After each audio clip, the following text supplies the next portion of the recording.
hitamo se ngo navoka turarya ibi n'ibi. Yes. Yesu umwana we wasanga yinywera inshyushyu gusa.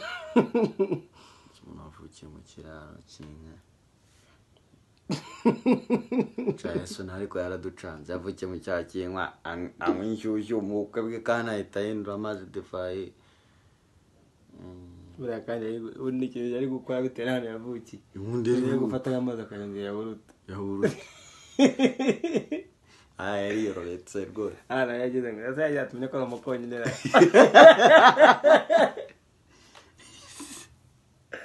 Ubundi Yesu ari kuzakora ari umukonyine.